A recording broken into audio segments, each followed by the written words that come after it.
Good evening, everybody. Aman Negi Sia, how are you?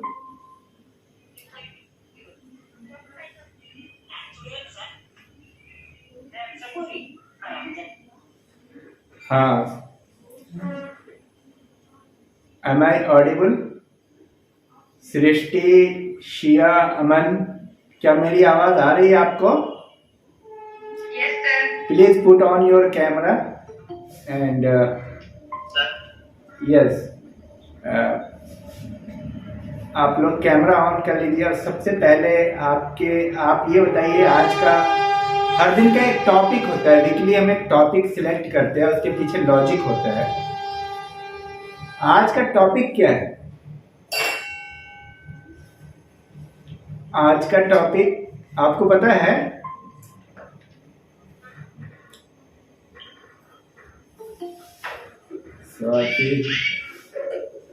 आज का topic है कि characteristics of belief for getting success. आपने ये सुना होगा कि सफलता के लिए बिलीफ बहुत ज़रूरी है, इसमें कोई डाउट नहीं। आपको लगता है कि आप सफल हो जाएंगे? अगर आपको लगता है आप सफल हो जाएंगे तो वो क्या कैरेक्टर है जो आप में दिखना चाहिए एक स्टूडेंट में? अगर एक स्टूडेंट को लगता है कि वो सफल हो जाएगा तो ये कैसे कैसे कैरेक्टर उनमें झलकने चाहिए ताकि ये फीलिंग आ जाए। एक टीचर को देख के पता चल जाता है कि ये स्टूडेंट जरूर अपनी जिंदगी में कामयाब होगा। वो सारे लक्षण जो आपके बिलीफ को उभारते हैं, आपके बिलीफ को मैनिफेस्ट करते हैं। आखिर देखिए, बिलीफ क्या है? बिलीफ से क्या क्या साबित होता है कि बिना बिलीफ के आप कोई काम नहीं करते हैं। आपको लगता है ना कि आपको जॉब मिल जाएगी, आप मेहनत करते हैं, आप तैयारी करते हैं, आपको ये कहीं ना कहीं आपको ये फीलिंग है कि मुझे जॉब मिलेगी, तभी तो आप तैयारी करते हैं। एम आई राइट और रॉन्ग? अगर आपको ये बिलीव हो जाए कि आपको जॉब नहीं मिलेगी तो आप कभी तैयारी करेंगे? ये बताइए। No, sir. आप समझ गए? आपको एक यकीन है अंदर से कि मैं तैयारी कर रही हूं और मेरा होगा, और इस बिलीफ पे आप तैयारी करते हैं। लेकिन सारे लोग यही बात बोलते हैं कि मेरा होगा और हम तैयारी कर रहे हैं।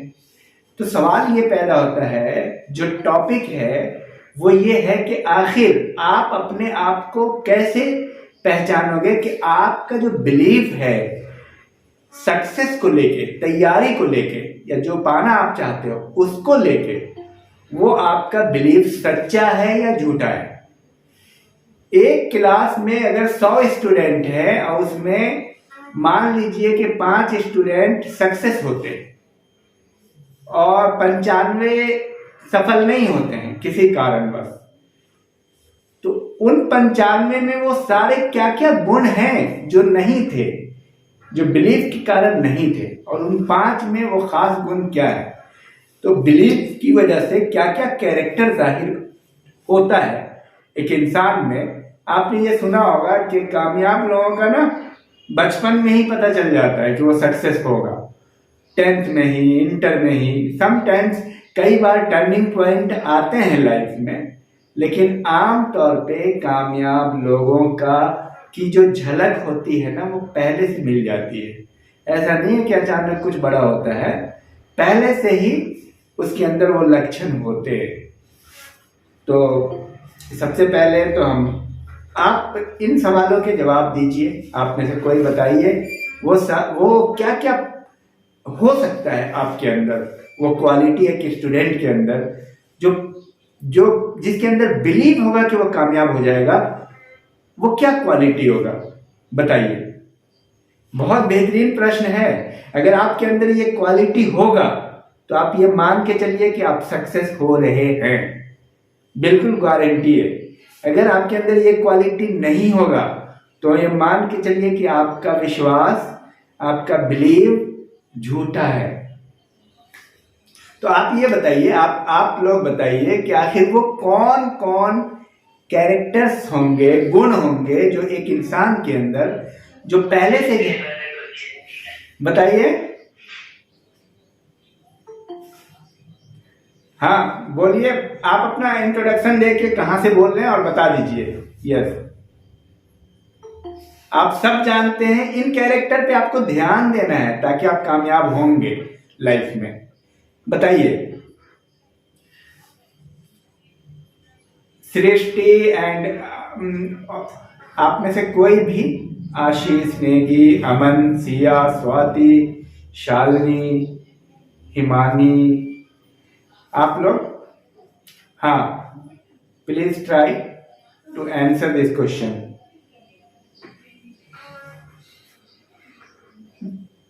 सर सबसे पहले तो हमें अपना एक गोल रखना चाहिए। Very good. कौन बोल रहे हैं? सिया नेगी। सिया नेगी। सिया नेगी, जी सर। Very good. कहां से बोल रहे हो सिया? सर लैंसडाउन। लैंसडाउन से। सिया, ये तो बहुत बेहतरीन है कि अपना एक गोल होना चाहिए, इसके बिना तो है नहीं, बिल्कुल ऑब्वियसली गोल है। उसके बाद, हाँ, उसके बाद बताइए और क्या होना चाहिए? बिलीव का कैरेक्टर। हाँ सर जब हमारा अपना एक गोल होता है तो हम उसके पीछे ये होता है कि हम करते हैं उसी अपने गोल के हिसाब से, उसके हिसाब से आप चलते हैं। आप कल होकर के सफल होंगे। आज ये चीज झलक जाती है, लोगों को, टीचर्स को एहसास हो जाता है वो। और वो कौन कौन से कैरेक्टर है? अब एक चीज बताइए, सपोज बहुत सारे लोग ग्रुप सी की तैयारी करते हैं या आईएएस की तैयारी करते हैं, एक ही क्लास में होते हैं, गोल तो एक ही होता है, लेकिन टीचर को इस बात का एहसास होता है और उस स्टूडेंट को भी होता है कि वो कामयाब हो जाएगा, ये बिलीव है। और वो सामने आके झलकता भी है, वो फ्रंट पे आके झलकता भी है। वो क्या है? एक स्टूडेंट में वो कौन कौन कैरेक्टर है जो झलकते हैं कि वो कामयाब होंगे ही होंगे? कॉन्फिडेंस की ही बात हो रही है। कॉन्फिडेंस तो अंदर की चीज है ना मानसी, कॉन्फिडेंस, लेकिन सामने क्या झलकेगा? अंदर से तो कोई नहीं देख सकता है कि किसको कितना कॉन्फिडेंस है। That can make a woman successful. Tanisha, आपने कुछ बोला है? आप लोग ना, आप लोग मतलब you can speak, don't try to speak more, क्योंकि कैरियर काउंसलिंग में आप बोलेंगे तो ज्यादा बेहतर होगा। हाँ मानसी बताओ।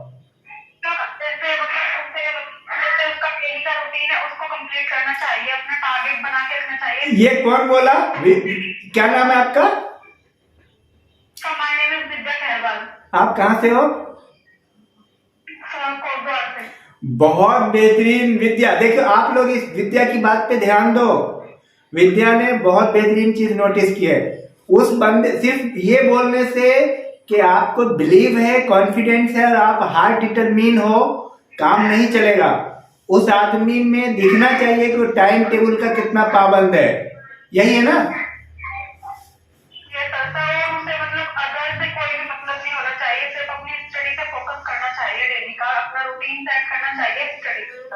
बहुत बेहतरीन विद्या, बहुत बेहतरीन आपका आंसर है। आपने बहुत अच्छा आंसर किया है कि उस बंदे में ये दिखना चाहिए कि वो टाइम टेबल का पाबंद है, अपने लक्ष्य के प्रति आगे बढ़ रहा है। वो मैनिफेस्टेशन होनी चाहिए, रिफ्लेक्ट होना चाहिए। वो चीजें देखिए, समाज आईना है। जिस तरह आईने में अपना चेहरा आप देख के आप तजुर्बा करते हैं कि आपके चेहरे में कितने दाग हैं, तो उसी तरह समाज आपको देख के, जो अनुभवी लोग हैं वो अंदाजा लगा लेता है किसका होगा कि नहीं होगा। और उसमें सबसे इंपॉर्टेंट है आपके टीचर। आपके टीचर आपको देख करके अंदाजा लगा देते हैं कि उसका होगा। वो बोलेंगे नहीं, लेकिन उनको पता है कि किसका होगा पूरे क्लास में, आपके एक्शन के अकॉर्डिंग। बिल्कुल आपके टाइम टेबल के अकॉर्डिंग। हाँ, डिसिप्लिन वो झलकना चाहिए, बिल्कुल। अमन एकदम सही बोल रहे हो, वेरी गुड, सही लाइन पे आए हो।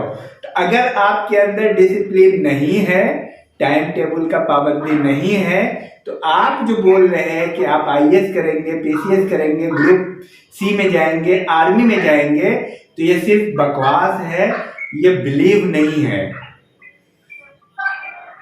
आप ही खुद आंसर बता रहे हो और आंसर आपसे ही आ रहा है, बिल्कुल आप लोग सही बोल रहे हो। और बताओ कोई। Very good, I am very much happy from your side. आपने बहुत बेहतरीन जवाब दिया। और कोई जवाब दो, एक व्यक्ति जिसके अंदर बिलीव है, हार्ड डिटर्मिनेशन है। हर व्यक्ति बोलता है मैं आईएएस बनूंगा, मैं आईएएस बनूंगी, मैं आर्मी में चली जाऊंगी, मैं ग्रुप सी क्वालिफाई कर जाऊंगी, लेकिन कितने करते हैं? बहुत कम करते हैं। तो और क्या क्या हो सकता है जी? हाँ, संगत, बहुत बेहतरीन बोल रहे। आपको गलत संगत में मन ही नहीं लगेगा, आपका खुद ही छूट जाएगा। ये नहीं है कि धोखा है, अरे भाई दोस्ती थोड़ी छोड़ेंगे, थोड़े दिन दोस्ती कर लेते हैं। बिल्कुल अमन एकदम सही बोल रहे हो। आपकी दोस्ती स्पॉन्टेनियसली बुरे लोगों से, बुरे का मतलब जो आपका टाइम वेस्टर्स है, जो आपके टाइम को बर्बाद करते हैं, उनसे आपकी दोस्ती खत्म हो जाएगी। और जो आपके टाइम को सेव कर रहे हैं, जो आपके साथ चलने वाले लोग हैं, उनसे आपकी दोस्ती स्पॉन्टेनियसली, आपकी दोस्ती उनसे हो जाएगी। ये एक बड़ा कैरेक्टर है। आप उसको ज्यादा टाइम ही नहीं दे पाओगे। जब आप ज्यादा टाइम नहीं दे पाओगे, हमारे पास टाइम ही नहीं रहेगा। जब हम अपना डेली का रूटीन सेट करेंगे तो फिर हम फ्रेंड्स ऐसे बनाएंगे नहीं ना जो हमें डिस्टर्ब करे या मतलब ऐसा कुछ। बिल्कुल, बहुत बेहतरीन। जब आप जागरूक रहोगे, अवेयर रहोगे, टाइम टेबल के पाबंद रहोगे, डिसिप्लिन रहोगे, तो आपको ऐसे लोगों के लिए टाइम ही नहीं मिलेगा। हाँ, लेकिन जो आपके साथ चलना चाहते हैं, आप ही के रास्ते पे, यानी आप जिस मंदिर के मुसाफिर हैं वहीं वो भी जाना चाहते हैं, तो वो आपके लिए बेनिफिशियल होगा। तब तो आप उसके साथ हो लोगे। सपोज कोई आईएएस की तैयारी कर रहा है, या ग्रुप सी की, या किसी भी कॉम्पिटिटिव एग्जाम की, और टीम चाहिए कॉम्पिटिटिव एग्जाम की तैयारी के लिए, तब तो आप उसके साथ रहोगे, एक दूसरे की हेल्प मिलेगी। लेकिन जब बंदा आपका कॉन्ट्राडिक्टरी होगा और आपके विचारों से बिल्कुल अलग होगा, वो कहता कुछ है और करता कुछ है, तो आपका उससे बिल्कुल कॉन्ट्राडिक्टरी होगा एक्शन। आप उसके साथ दोस्ती ज्यादा निभा ही नहीं पाओगे चाह के, क्योंकि ये बिलीफ सिस्टम आपका ऐसा कराएगा। आपको आपका जो बिलीफ सिस्टम है कभी भी ज्यादा दिन तक फेक यानी धोखा वाला बना के नहीं रखता है। धोखे में दोस्ती कितने दिन करेंगे आप? कुछ दिन। और बहुत बेहतरीन आपने, आप कहाँ से हैं? दिव्या, आप कहाँ से हैं?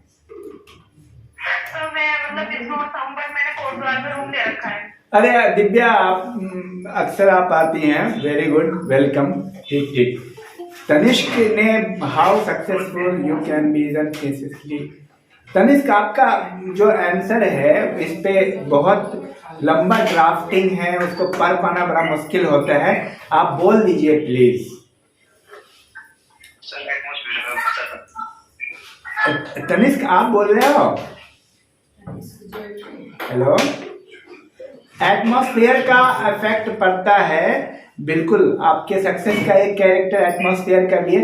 लेकिन ये आपने बहुत अच्छा सवाल आज आपने जोड़ दिया है, बहुत बेहतरीन। सिचुएशन मोटिवेशन इसको भी बोलते हैं, सोशल मोटिवेशन। बहुत अच्छा पॉइंट आपने जोड़ा है इस पे, काफी। देखिए, एटमॉस्फेयर को दो तरीके से आप ले सकते हो।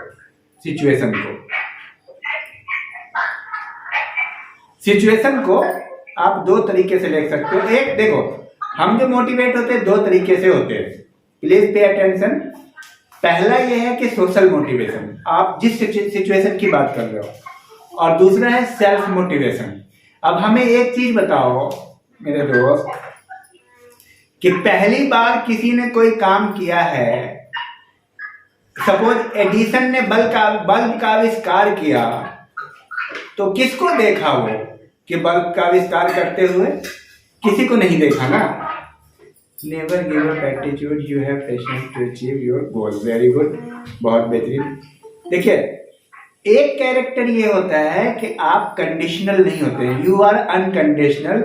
आपके अंदर इतना बड़ा मोटिवेशन होता है, और ये कहां से आता है ये भी मैं आपको बता दूंगा। आप इतने बड़े मोटिवेशनल खुद होते हैं कि कोई भी मोटिवेशनल स्पीकर आपकी जरूरत आपको नहीं पड़ती। आपको भारत के दुनिया के बड़े से बड़े मोटिवेशनल स्पीकर की जरूरत नहीं पड़ती है, जब आपके अंदर ही मोटिवेशन की आग जल रही हो। समझ में आ रही बात? लेकिन दूसरी कैटेगरी के लोग वो है जो अपने दोस्तों से बहुत ज्यादा प्रभावित हो जाते हैं, परिवार से, पर्यावरण से, इन्वायरमेंट से। ठीक है, आज के जमाने में ये बात साबित हो गई है कि आप अनकंडीशनल कुछ भी कर सकते हो। ये बहुत पुरानी थ्योरी थी, सिचुएशनल, कंडीशनल। आज एक चीज बताओ, आज मैं ये काम कर रहा हूं और मैं आपको ये बता देना चाहता हूं कि ये काम मैं अकेला कर रहा हूं, career counselling, without any cost. मेरी कोई कोचिंग नहीं है, मैं फ्री ऑफ कॉस्ट कोचिंग दे रहा हूं। तो मैं किससे मोटिवेट हो रहा हूं? मेरे पास कोई नहीं है सामने। समझ रहे बात को? जब तो एक है आपका अपना इंटरनल मोटिवेशन, दुनिया आपके साथ खुद आएगी, आप खुद तय करोगे। खुद से मोटिवेट होना चाहिए। बिल्कुल प्रिंस, बहुत सही कह रहे हो। तो दो तरह का, एक आपके अंदर कितनी आग है और एक सामने से आप गर्मी ले रहे हो। ठीक है, तो अब जिसको खुद ही आग होगी वो तो हमेशा गर्म रहेगा, और एक है कि आग के पास जाना पड़ता है, सिचुएशन के पास, क्योंकि वो बंदा बिल्कुल ठंडा है। तो दो तरह की थ्योरी है आप। लेकिन अनकंडीशनल आप, अब जैसे ये देख लो, एक आदमी के पास सहूलतें बहुत ज्यादा है, हर चीज है, रूम है, कमरे है, घर है, गाड़ी है, किताब है, लेकिन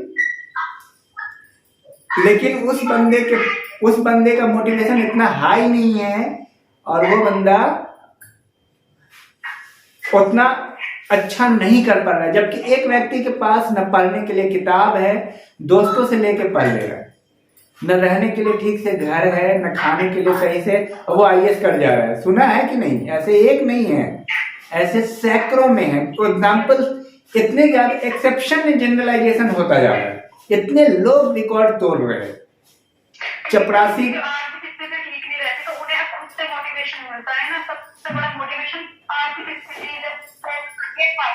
बहुत बेहतरीन। वो तो बिल्कुल आप सही कह रहे हैं। अभी उनके पास मोटिवेशन नहीं होता है, उनके पास साधन होता है, और ये इधर क्या है, आग ही आग है, पावर पूरा है पर साधन नहीं है। तो साधन तो क्रिएट हो जाता है, किताब तो आप ले लेंगे। समझ रहे हैं? हाँ, तो इसको कहते हैं अनकंडीशनल थ्योरी। कोई कंडीशन नहीं अप्लाई होता है वैसे लोगों के साथ। हाँ साहिल, क्या बोल रहे थे? Just proceed. आर्थिकली कमजोर होते हैं, उनके पास डिस्ट्रैक्शन के लिए कोई ऑप्शन नहीं रहता। उन्होंने एक गोल बना लिया, उस पर डेली फोकस कर रहे, रोज उठ रहे, कुछ मेहनत कर रहे, उस पर उनका कोई ये नहीं कि आज यहाँ जाना है वहाँ जाना है। बहुत बेहतरीन, साहिल ने बहुत अच्छा नोट किया उसमें। उसकी वजह देखिए कि डिस्ट्रैक्शन के लिए रियली उसके पास कुछ भी नहीं रहता है। जैसे जैसे हमारे पास साधन बढ़ते हैं तो डिस्ट्रैक्शन के लिए हमारे पास मीन्स भी बहुत ज्यादा बढ़ जाते हैं, और बहुत ज्यादा हम लोग डिस्ट्रैक्शन में रहते हैं। एक और बात हम आपको बता दें, जो थ्योरी आपको बता दें, वो लोग डिस्ट्रैक्शन में नहीं होते, लेकिन जितना आप ज्यादा मीन्स हायर कीजिएगा उतना ज्यादा फेयर होता है गोल के प्रति।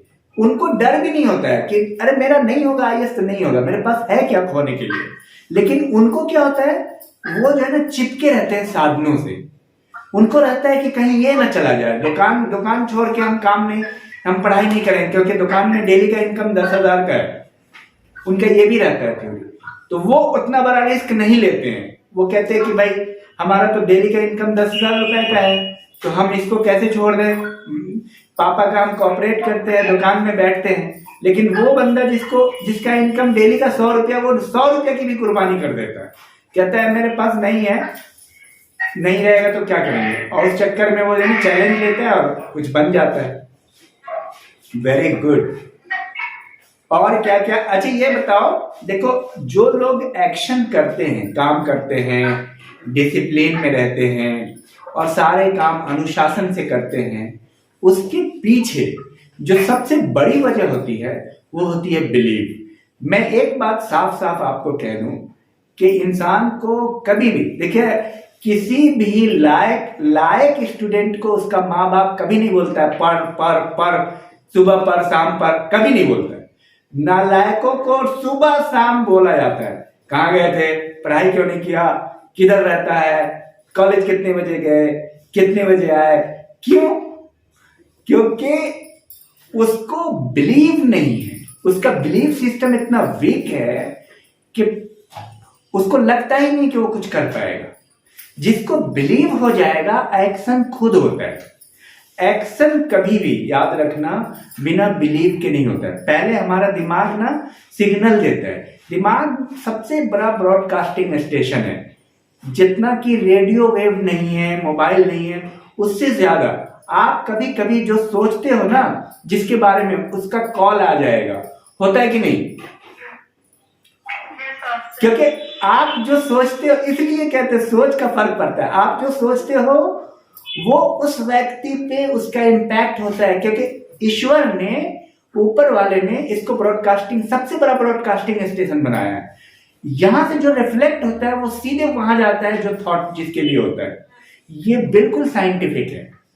आप बहुत सारी चीजें हैं इसमें, एक्सटेंशन जो अभी हम एक्सप्लेन नहीं कर सकते, बट आपके थॉट का, आपके बिलीफ सिस्टम का हर चीज पे असर पड़ता है। आप जिसके बारे में सोचते हो वो भी आपके बारे में सोचता है। ये थ्योरी है।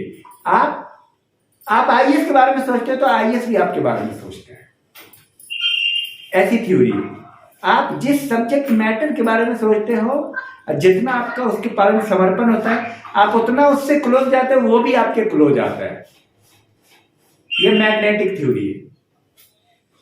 आप एक चीज बताओ, आपका जो दिमाग है ना, वो मैग्नेट बन जाता है। आपका जो एक्शन है ना, मैग्नेटिक हो जाता है। आप मैग्नेटिक हो जाते हो। आप उन चीजों को जिसको चाहते हो उसको खींचते हो अपनी तरफ। अब एक चीज बताओ, लोहा और मैग्नेट अगर एक साथ रहेगा, अब मैग्नेट लोहा एक साथ रहेगा तो लोहे में, आयरन में मैग्नेट का कैरेक्टर आएगा कि नहीं? जाहिर सी बात है, आ जाता है। तो जब आप जिस चीज के बारे में सोचते हो ना, वो चीज आपसे अटैच हो जाती है और वो आपके क्लोज आती है। ये सारी चीजें बिलीफ सिस्टम पे। तो बिना बिलीफ के कोई बंदा दुनिया में एक्शन कर ही नहीं सकता है। हाँ विपिन,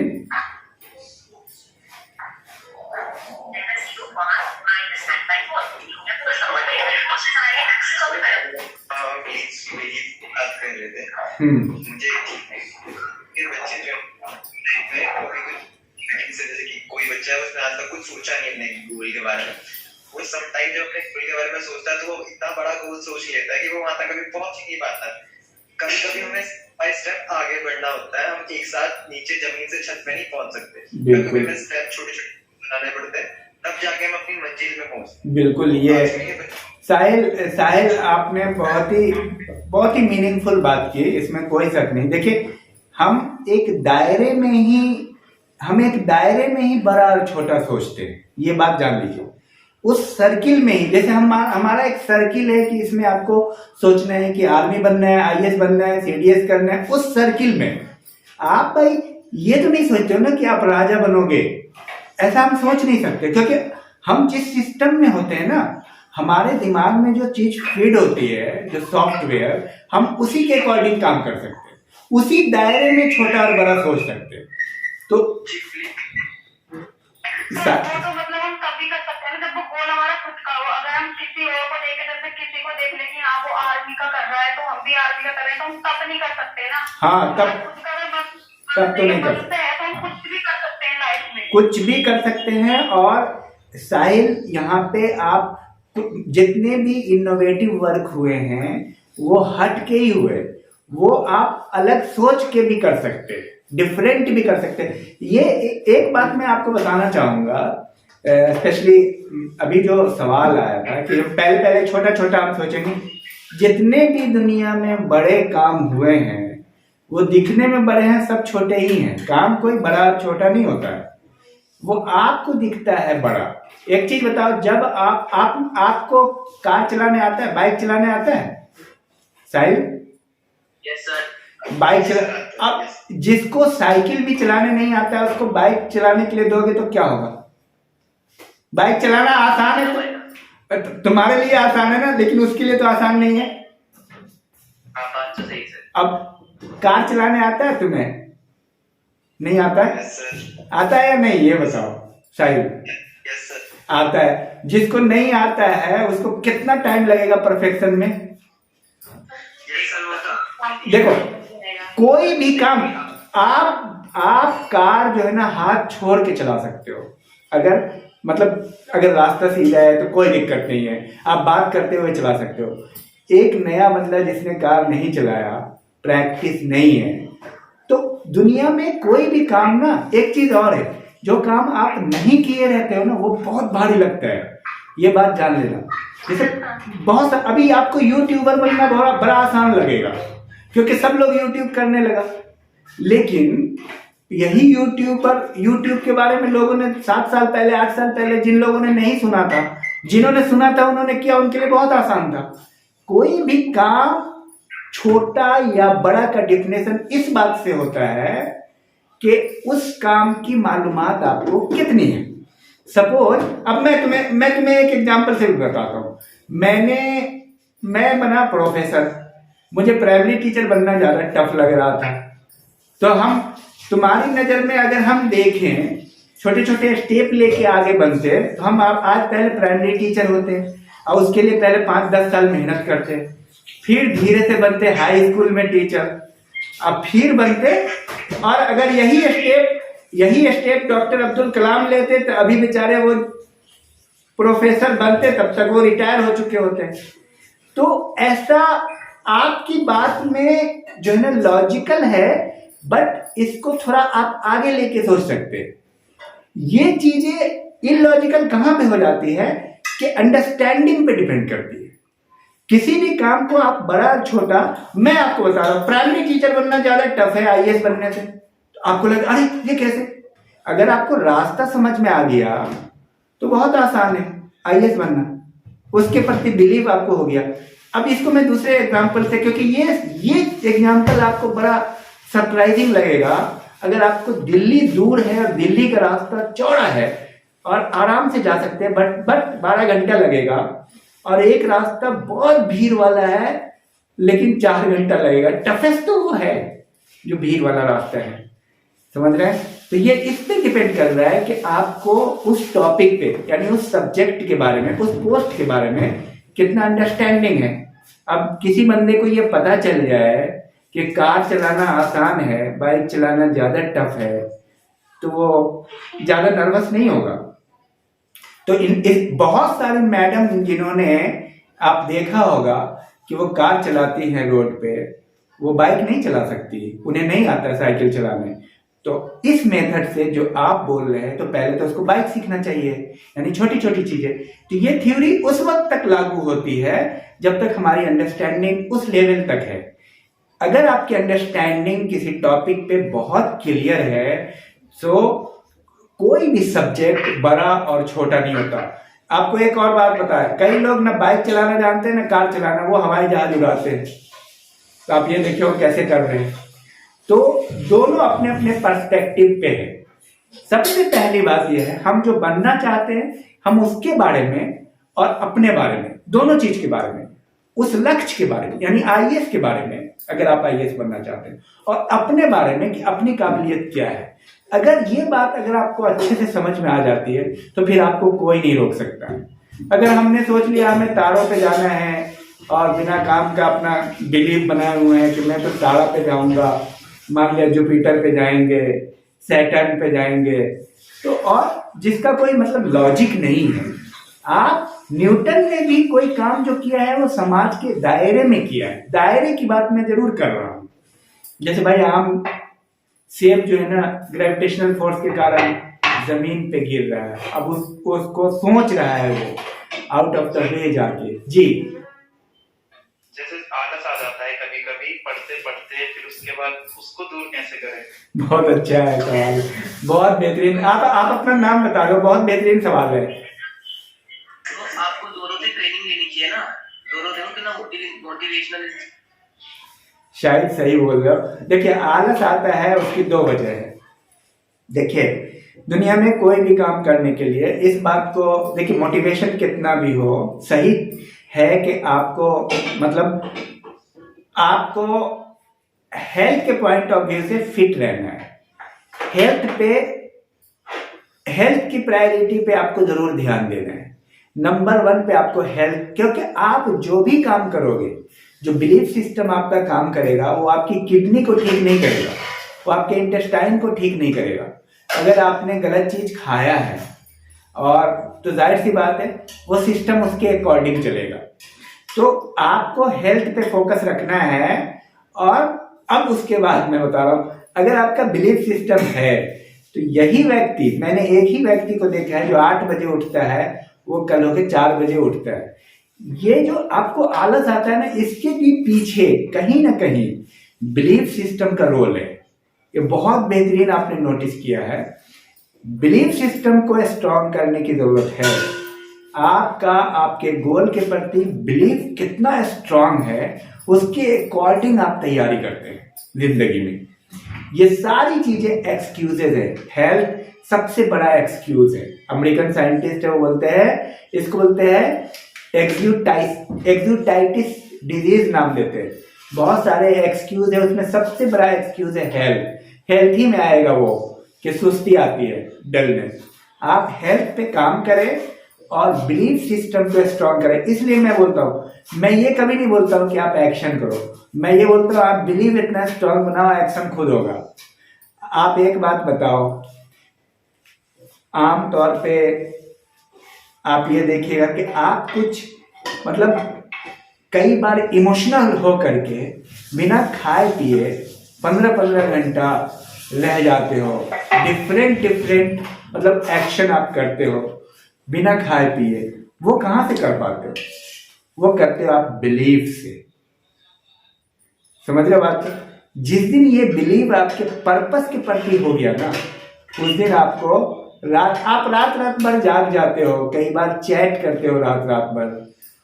वहां पे डलनेस क्यों नहीं आती? सीधा सा सवाल है। वहां डलनेस नहीं आने की वजह क्या है? क्योंकि आपका इंटरेस्ट है उस पर, आपको बिलीव है कि हम जिससे बात कर रहे हैं वो हमारी बात को समझ रहा है सामने वाला। और वहां तो डलनेस नहीं आती। और सेम वहीं पे अगर बोल दिया जाए पढ़ाई के लिए, तो डलनेस तुरंत आ जाएगी, क्योंकि आपको बिलीव है कि पढ़ाई से बहुत ज्यादा फर्क नहीं पड़ रहा है, अभी हमें पढ़ाई का फायदा नहीं है। ये यहाँ पे एक और चीज सामने आती है, टाइम मैनेजमेंट। बिलीफ सिस्टम से टाइम मैनेजमेंट भी ठीक हो जाता है। जैसे बिलीव एक ऐसी चीज है जो हर चीज को आपको ठीक कर देता है। टाइम के प्रति अवेयरनेस, यानी टाइम का कीमती होना, ये इस पे डिपेंड कर रहा है कि आपको बिलीव कितना है पर्पस को लेके। हाँ पूछिए सर। जैसे पेपर में जैसे क्वेश्चन आते हैं, वो क्या बोलते हैं, मतलब कुछ भी बड़े वाले जो 4-5 पेज के रहते हैं, तो पेपर में कैसे, मतलब इतना लंबा तो याद नहीं होगा। बहुत अच्छा सवाल है। शायद तुम कहाँ से बोल रहे हो? सर मैं कोटवा से। शायद बहुत बेहतरीन आपका सवाल है, और ये सवाल काफ़ी स्टूडेंट के लिए है। और मैं आपको ये बताऊं, 99% स्टूडेंट इसी बात को लेकर बहुत पूरी ज़िंदगी परेशान रहते हैं और तैयारी वो साइंटिफिकली कर नहीं पाते। उनके लिए सिलेबस बहुत बोझिल होता है। और जितनी भी बड़ी यूनिवर्सिटी है और जहाँ पे लोग कामयाब होते हैं, उनके पढ़ने के तरीके में बड़ा फर्क हो जाता है। शायद बहुत बेहतरीन सवाल है आपका। तो क्या है, आप कभी भी बहुत लेंदी नहीं पढ़ें, ये पढ़ने का तरीका बिल्कुल नहीं है। इसीलिए आपको टीचर्स का लेक्चर सुनना चाहिए। मैं आपको ये बताऊं कि टीचर अगर एक थ्योरी आपको बताता है, सपोज 40 मिनट में या 1 घंटे में, उसी बात को क्लियर करने के लिए आपको अगर आप कंटिन्यू उस किताब को पढ़ोगे 1 हफ्ता, तब आपका क्लियर होगा। 1 घंटे का चीज जो टीचर सही होना चाहिए, जो टीचर ने आपको बताया है वो आपको 1 हफ्ते में जब आप रात दिन पढ़ोगे तो अब समझो इसको। अच्छे टीचर का क्या फर्क पड़ता है। बड़ी बड़ी यूनिवर्सिटी में स्टूडेंट टीचर से पढ़ते हैं, बस पॉइंट याद करते हैं, पॉइंट नोट करते हैं, लेकिन छोटी छोटी जगहों में लंबे लंबे नोट लिखते हैं बच्चे रात दिन, या लंबी लंबी पासपोर्ट पढ़ते हैं और उनको कुछ भी याद नहीं रहता है, एग्जाम में सब फर्जी लिख के आते हैं। तो तरीका ये है कि टीचर का लेक्चर आप सुने और पॉइंट वाइज आप नोट करें। आप लंबा लंबा नोट कीजिएगा, कॉपी में तो रहेगा, आपके रजिस्टर में रहेगा, लेकिन वो आपके काम कभी नहीं आएगा। तो आपको हर चीज सिर्फ पॉइंट वाइज लिखना है।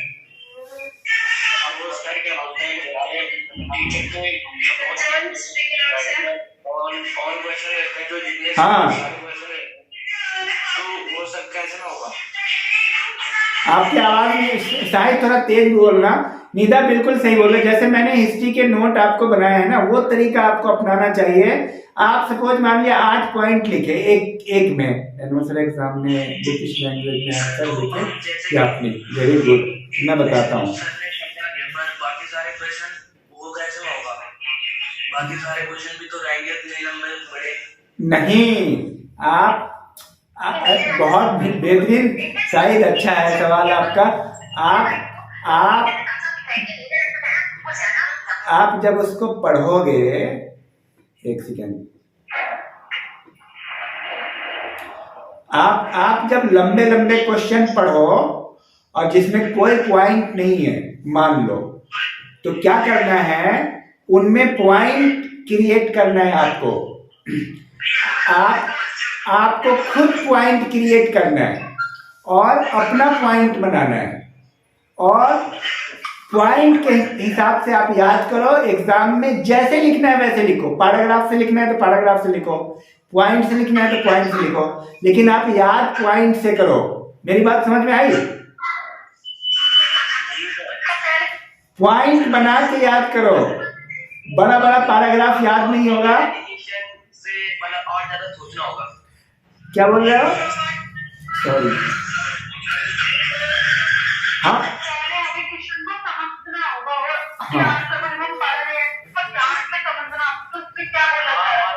हाँ, थोड़ा अपनी इमेजिनेशन को बियॉन्ड ले जाना होगा। बिल्कुल सही बोल रहे हो। अपने इमेजिनेशन को थोड़ा एक्सटेंड करके आपको खुद से पॉइंट क्रिएट करना होगा। अगर किताब में पॉइंट नहीं है तो भी क्रिएट करो। और इसका रहनुमा का भी एक सवाल था। रहनुमा ने सवाल किया था कि बुकिश लिखे या बुकिश नहीं लिखे। देखिए, थोड़ा जब आप इंट्रोडक्शन लिखते रहते हो तो वहां पे शुरुआत में आप राइटर ऑथर के अकॉर्डिंग लिखो, थोड़ा बुकिश लिखो, और उसके बाद अपने स्टाइल से लिखो। थोड़ा सा बुकिश लिखना जरूरी है, थोड़ा सा टच होना चाहिए, ठीक है? हाँ, किस चीज की? जीके की तैयारी। देखिए, पहले राहुल का सवाल था जीके की तैयारी। राहुल किस चीज की तैयारी करना चाह रहे हो, पहले ये बताओगे ना। जीके तो एक्सटेंसिव है, सब 10 साल में भी नहीं हो पाता है। बोलिए, किस चीज की तैयारी कर रहे हैं राहुल? सीजीएल का। आपका मतलब वन लाइनर है जीके की तैयारी। आपको देखो, जीके 2 तरह की होती है और दोनों तरह करना पड़ेगा। एक तो कॉन्सेप्ट बेस्ड है, एक फैक्ट बेस्ड है। ये जितने भी SSC, CGL, TT, BEd, group C, army, police, ये सब फैक्ट बेस्ड है। 10% कॉन्सेप्ट बेस्ड है, ठीक है? तो क्या है कि आपको रटना तो पड़ता ही है। जैसे कुछ चीजें आपको रटनी नहीं पड़ती है, उसके लिए बहुत ज्यादा रिवीजन की जरूरत पड़ती है। जैसे मान लो भारत की राजधानी आपने कभी याद नहीं किया, लेकिन आपने कितनी बार सुना है तो आपको याद हो गया। इसलिए मैं कहता हूँ आज के ज़माने में जीके याद करना बहुत आसान है। आप वीडियो को बार बार रिपीटेड मोड में सुनो जी, और रटना पड़ेगा, सुनना पड़ेगा बार बार। सपोज, हाँ बताओ, हाँ आप अपना सवाल करो।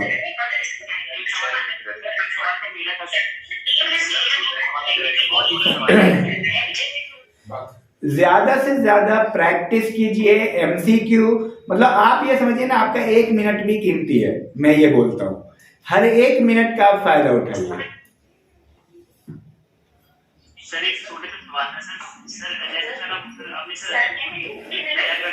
सर तो सर हमारा ध्यान सर मतलब बाहर चले जाता है, मतलब से संसार की मोह माया में सर हमारा ध्यान चले जाता है। सर मैं पढ़ता हूँ अपना प्रॉपर सर अपनी तैयारी करता हूँ, लेकिन सर जैसे सर मैं अपने घर से बाहर जाता हूँ तो मेरा ध्यान सर वहाँ मतलब दूसरी चीजों में आकर्षित हो जाता है। तो सर इस चीज से सर मैं खुद को ओवरकम कैसे करके करूँ मेडिटेट करके?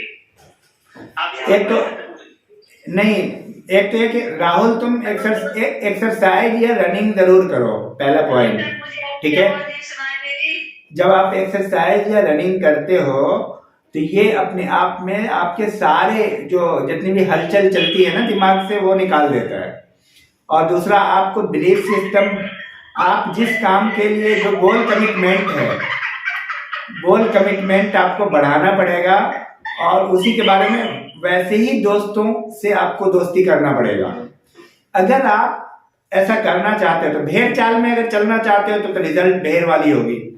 देखो सीधी सी बात है, अगर तेरा मन लग जाता है और डेविएट हो जाते हो, रियली तुम इसका इलाज चाहते हो तो ऐसे करना पड़ेगा।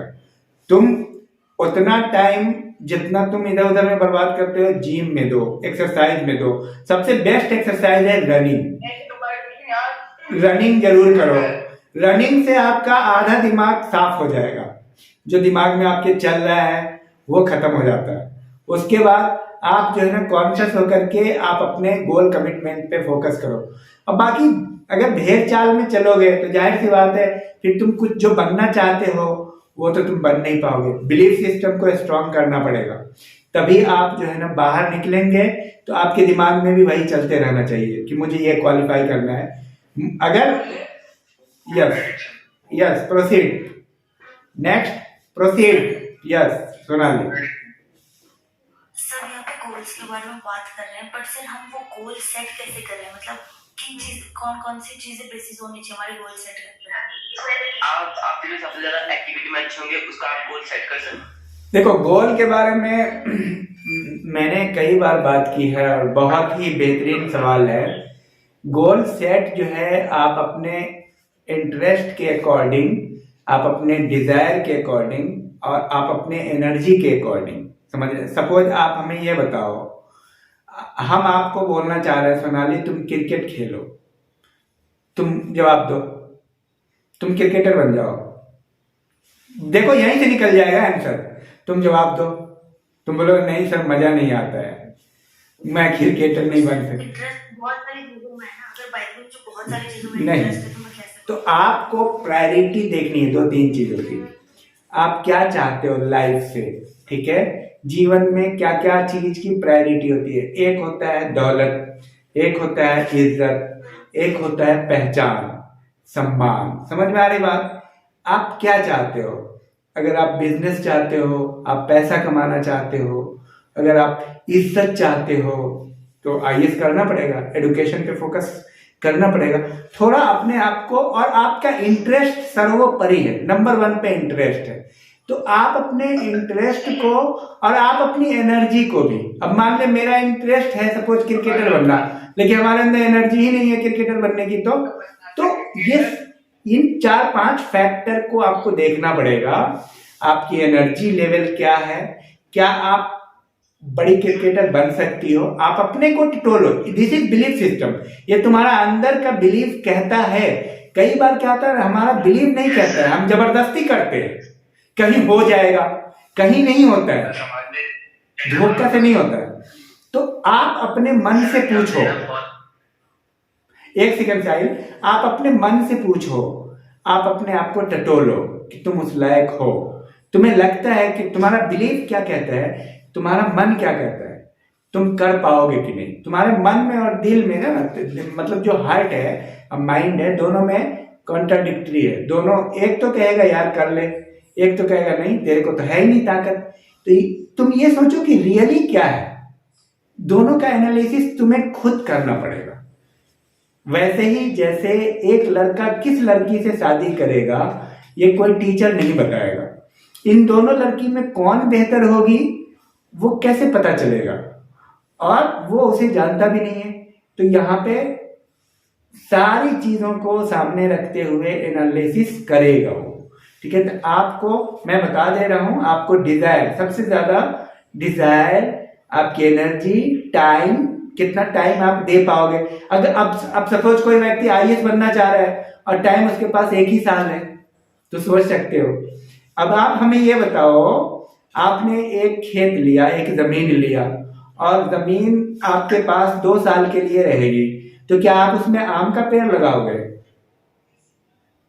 आम का पेड़ होने में कितना टाइम नहीं लगाओगे ना, आप उसमें लगा दोगे मूली, गन्ना, जो 6 महीने में, साल भर में निकल जाएगा, ठीक है। तो आपको अपनी एनर्जी, अपना टाइम पीरियड, ये सारी चीजों को देख करके ही काम करना पड़ेगा। अगर आप 10 साल लगाने को तैयार हो, आप 5 साल लगाने को तैयार हो, तो भाई आप आम का पेड़ लगा दो। आम के पेड़ में फल आने में 5 साल लग जाएगा। तो ये चीजें आपको सोचना पड़ेगा, बिल्कुल। हाँ, नेक्स्ट क्वेश्चन। यस सर, हमें जैसे इस पढ़ना है तो हम उस पे करेंगे क्या पढ़ना है? सर, समाज में स्टैंडर्ड बराबर। सर, अभी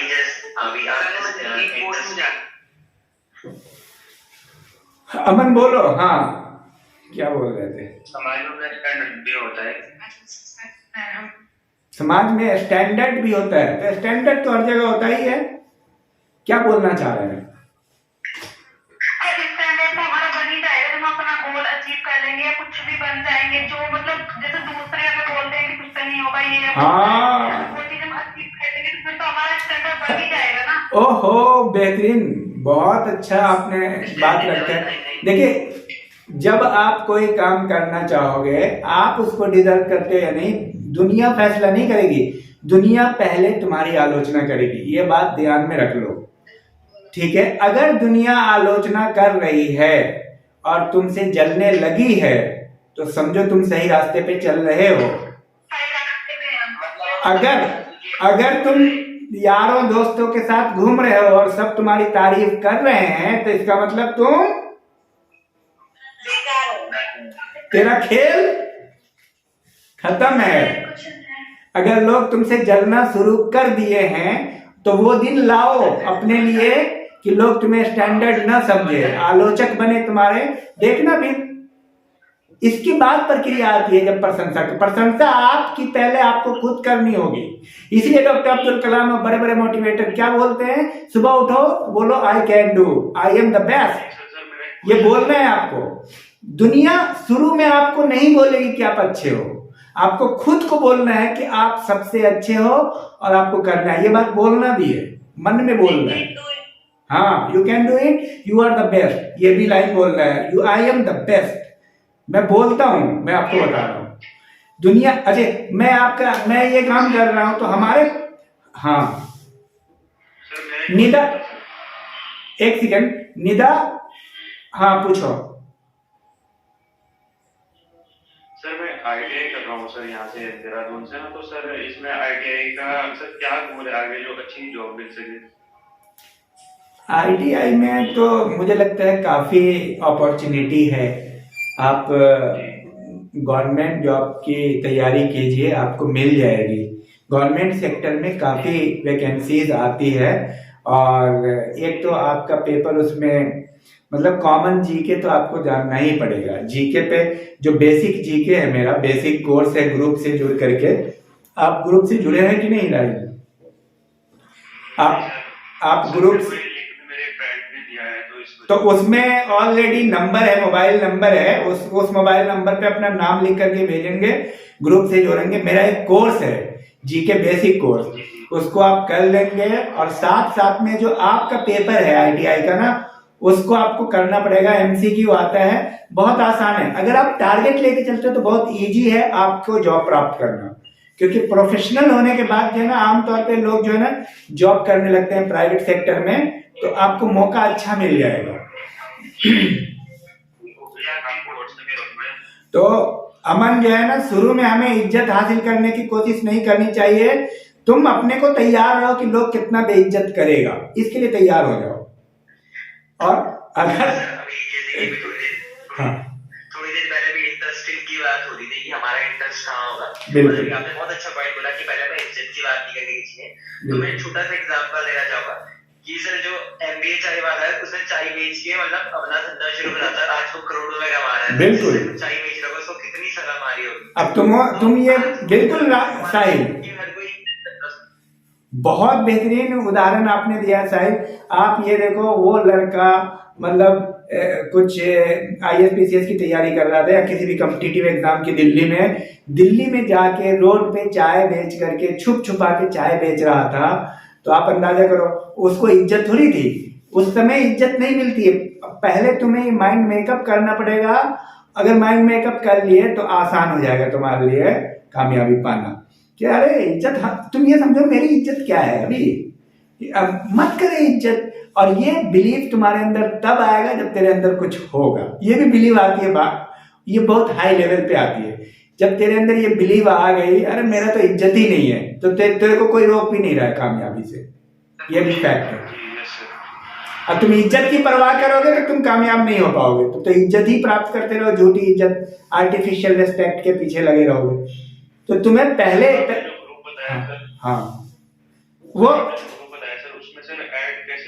उसमें जो आपको एडवर्टाइजमेंट मिला है इससे जुड़ने का लिंक जहां मिला था, उसमें सबसे नीचे मोबाइल नंबर था। उस नंबर पे अपना नाम और शहर का नाम लिख के भेजिएगा, मैं ग्रुप से जोड़ूंगा। बेसिक कोर्स है जी।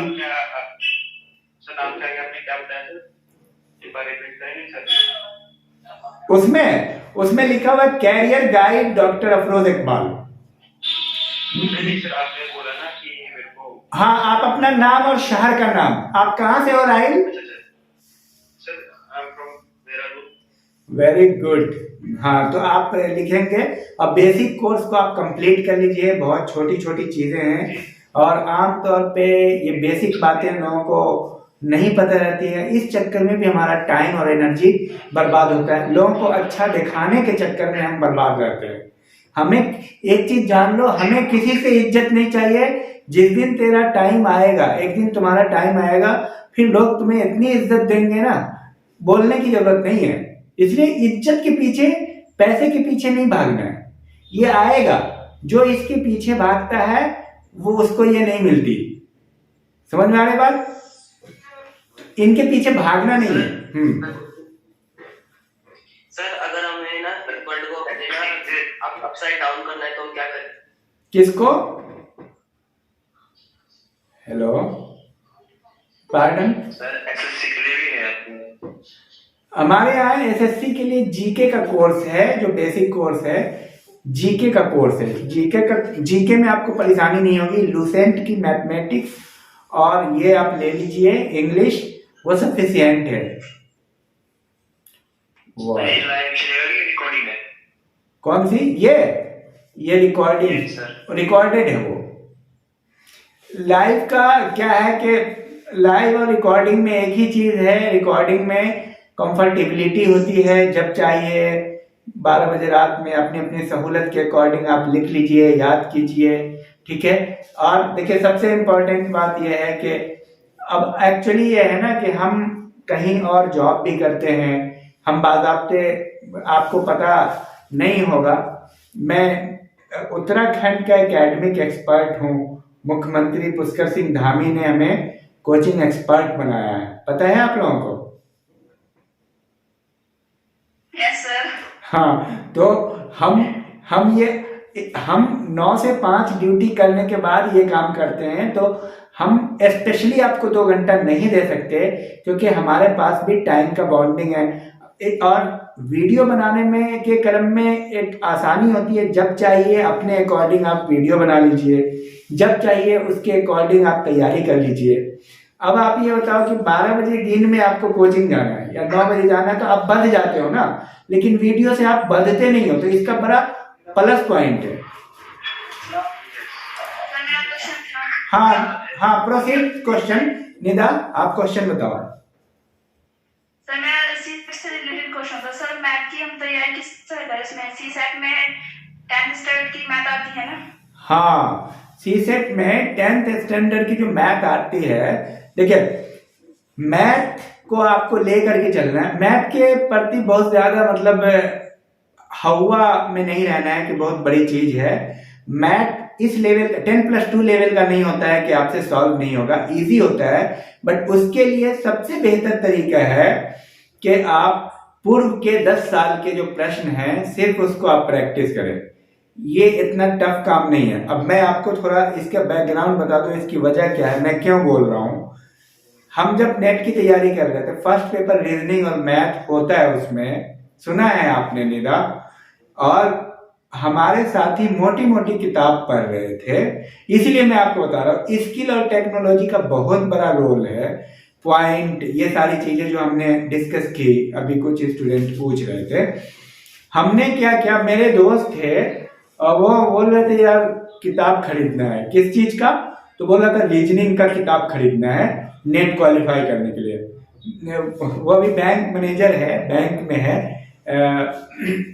तो हमने उसको सजेस्ट किया। बहुत सारे मेरे दोस्त ने मोटी मोटी रीजनिंग की किताबें खरीदी जो मतलब 2 साल में भी खत्म नहीं होगी। और जाहिर सी बात है, किताब का तो लेवल है, कोई 100 रुपए की, कोई 200 की, कोई 400 की, उस हिसाब से मोटी करते हैं। वो इसलिए नहीं करते मोटी कि आपके कंफर्टेबिलिटी के लिए करते हैं, वो इसलिए करते हैं कि हमारी किताब ये 500 में बिकेगी तो थोड़ा मोटा कर दो, क्वेश्चन बढ़ा दो। अब क्या, क्योंकि हम खुद किताब लिखते हैं। तो अब हुआ क्या, हमने उसको बोला भाई मैं तो किताब नहीं खरीद रहा हूं, और मैं तो पिछले 5 साल का, मैं तो 10 साल तुम्हें बोल रहा हूं, मैंने सिर्फ 5 साल का क्वेश्चन कलेक्ट किया। उस समय क्वेश्चन कलेक्ट करना बड़ा मुश्किल काम था। प्रतियोगिता दर्पण वगैरह पीछे के रिकॉर्ड हमने 5 साल के तलाश किए, जो 5 साल 10 साल से ले रहे थे। उससे हमने प्रतियोगिता दर्पण में हर 2 महीना 3 महीना पे क्वेश्चन आता था, वहां से हमने जीरोक्स करा करके 5 साल के क्वेश्चन रीजनिंग के जीरोक्स करा लिए। अब सुनो गौर से। और चूंकि मैं लॉजिकल होता था, तो वो जो मेरा साथी था उसका नाम था परवीन, वो मेरी बात मान लिया, कहा कि यार तू तो लॉजिकल आदमी है, मैं भी नहीं खरीदूंगा क्योंकि मैं तुमको फॉलो करता हूँ। उसको लगता होगा कोई तो मेरे जितने साथी थे जिन लोगों ने मोटी मोटी किताबें खरीदी, उनका नेट में नहीं हुआ, वो फर्स्ट ही पेपर में क्वालिफाई नहीं किए। जिस किताब के लिए मोटी मोटी किताबें खरीदी थी, पैसा लगाया था, हम दोनों क्वालिफाई किए। बट उसका सोशियोलॉजी नहीं था, मेरा सोशियोलॉजी था, उसका मैनेजमेंट था। वो भी क्वालिफाई किया मेरे साथ में, मैं भी क्वालिफाई किया। हम लोग रीजनिंग में नहीं अटके। वजह उसकी क्या है, अगर तुम जानना चाहोगे तो मैं बता दूंगा। तो तुम क्या है कि 10 साल का अगर तुम पेपर प्रैक्टिस करते हो तो तुम में कमांड हो जाएगा, तुम बहुत बेहतर हो जाओगे। क्योंकि क्वेश्चन का अपना एक पैटर्न है। क्वेश्चन, जैसे क्वेश्चन कैसे आते हैं, मैं एक एग्जांपल, जैसे हिस्ट्री है तो हिस्ट्री में क्वेश्चन आते हैं कि भाई एंशिएंट से इतने आएंगे, मेडिएवल से इतने आएंगे, मॉडर्न से इतने आएंगे, वो एकदम नापा तौला है। उसी तरह रीजनिंग का भी क्वेश्चन नाप तौल के आता है कि डिजिट से ऐसे आएंगे, इस तरह की लॉजिकल रीजनिंग ऐसे होगी, मतलब अलग अलग क्राइटेरिया है। इस तरह की रीजनिंग संडे मंडे वाली ऐसे आएगी, 2 क्वेश्चन इससे होंगे, 2 से, उसमें एकदम एग्जैक्ट आपको ना जो क्वेश्चन सेटर है उसके दिमाग को पढ़ने का मौका मिलता है। जब आप मोटी मोटी किताब, तो ये जो है ना आपको उलझा देता है। ये वो लोग जो बाजारू हैं, बाजार में बैठ के किताब लिखते हैं और किताबों को मोटा बनाते हैं और बिल्कुल अनसाइंटिफिक करते हैं। तो किताब तो 10 है, तो सब नहीं कहता है कि 10 पढ़ो, कोई बोलता है ये पढ़ लो, कोई बोलता है वो पढ़ लो, ना उसकी किताब ठीक नहीं, उसकी अच्छी है, उसकी कहता है ना। लेकिन कोई ये बोलेगा कि 10 साल का क्वेश्चन गड़बड़ है। 10 साल का क्वेश्चन ही बेस है आपका, जो ओरिजिनल गाइडलाइन है, क्योंकि उसी क्वेश्चन जो सेट कर रहा है उसके दिमाग को तुम आसानी से पढ़ना जान जाते हो। तो वो सबसे बेहतरीन तरीका है। तो चूंकि अगर मान लो बहुत टफ क्वेश्चन आते हैं, मुश्किल आते हैं, तब तो मैं ये नहीं कहता। ये मैं तब बोल रहा हूँ जब बहुत ही मार्जिनल है, बहुत ही सिंपल क्वेश्चन आते हैं, कोई टफ नहीं आते, उसके लिए क्वेश्चन बैंक ही काफी है तुम्हारे लिए। अलग से कुछ करने की जरूरत नहीं है। 10 साल के क्वेश्चन बैंक को कितनी बट मैं इसमें डिफरेंट करता हूँ, कम से कम 100 बार प्रैक्टिस करना है। फर्क ये है 100 बार प्रैक्टिस होना चाहिए मिनिमम। तो मतलब हमें क्वेश्चन करने चाहिए, और मतलब 10 बुक की जगह अगर हम एक ही राइटर की बुक पढ़े तो ज्यादा बेस्ट रहेगा। उसको बेस्ट हाँ बिल्कुल। लेकर चलेंगे तो फिर हम क्या करते हैं कि कौन सी वाली बुक पढ़ें, कौन सा क्वेश्चन करें। हाँ ये एक किताब कोई आप ले लीजिए, ऑप्टिमम होता है। एक किताब अच्छे पब्लिकेशन की आप लेने की कोशिश कीजिए, और क्वेश्चन बैंक जरूर फॉलो कीजिए। रिवीजन का सबसे बड़ा रोल है। रिवीजन का मैं स्टैंडर्ड मैं मानता हूँ 100 बार, 100 टाइम्स। इसलिए मैं स्टूडेंट को बोलता हूँ हमारी वीडियो को आप सुनते रहो। आप अगर कोई भी चीज 100 बार सुन लेते हो ना, पढ़ने की जरूरत नहीं है। सपोज फ्रांस की राजधानी कहाँ है, मान लो आपने कहा पेरिस है, तो आपने इसको पढ़ा 100 बार, 100 बार सुनेंगे ऐसे ही याद हो जाएगा। ठीक है फिर तो मैं समझता हूँ कि बात हमारी समाप्त हो गई है। आप लोग अपने ये सारे बिंदुओं पर ध्यान दीजिए, बिलीफ सिस्टम को स्ट्रॉन्ग कीजिए, अपने स्टेमिना को, अपने एनर्जी को समझने की कोशिश कीजिए, एक्सरसाइज को जरूर शामिल कीजिए अपनी लाइफ में, और अपने अकॉर्डिंग गोल को डिसाइड कीजिए, कामयाबी जरूर मिलेगी। ठीक है, thank you very much, all the best. Thank you sir, thank you. Thank you.